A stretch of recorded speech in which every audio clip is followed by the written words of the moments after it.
Ideological leaders dedicated themselves to explicit goals that require social change and to organize and lead political movements that pursue these goals. The difficult period that Che Guevara was living in persuaded everyone to feel as if there was no way to eradicate this problem. However, Che had an optimistic view and used this optimism for his advantage in leading his crew. He did not care about money, no power, no wealth, no nothing, and he had a dream, a new idea of a possible future, a better condition of life and freedom to his people.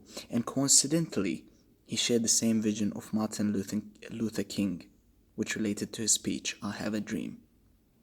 After a few years, when Ernesto Che Guevara graduated from university, he met Fidel Castro, and both men went and embarked onto the journey of freeing Cuba from Batista, or the dictator Batista.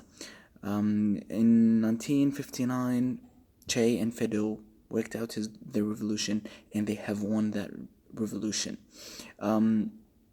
After the joy that Che Guevara had felt from leaving his country from the dictatorship, Che decided to travel areas where the dictatorship still exists, such as Congo, Chile, and Bolivia. He kept on traveling and sparking revolutions until he died in Bolivia on the 9th of October 1967, where a number of theories suggested that Bolivian forces have captured Che Guevara with the help of the CIA and killed him. Moreover, his relationship with his soldiers was a unique turbulence of emotions. Che was described as a strong, powerful commander that did not like his soldiers to disobey his orders. Although he was a transformation leader at times, he had limits that no one could ever step over, which shows that his leadership style did not confide to only one leadership style.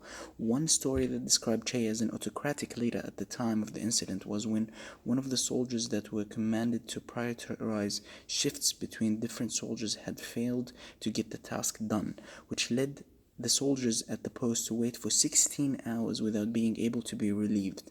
However, there were no one to cover for them. Until Che Guevara knew about this incident, he punished the person responsible by staying in that post for 30 hours straight without being relieved at all, which relates a lot in my idea of leadership.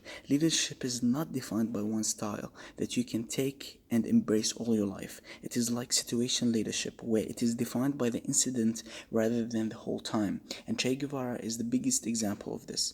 On the other hand, many say that Che Guevara was a dictator against his enemies, or if it was a leadership, I'd say it was mostly regarding the autocratic leadership style.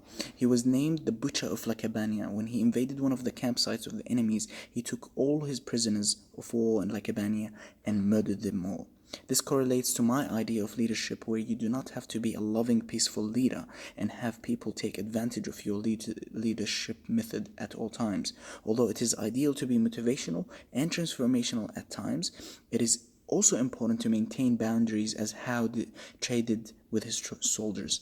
So I do believe that using Che Guevara as a leader in the health services management field is important, since leadership is situational and is contemporary to the incidents that arise on daily basis.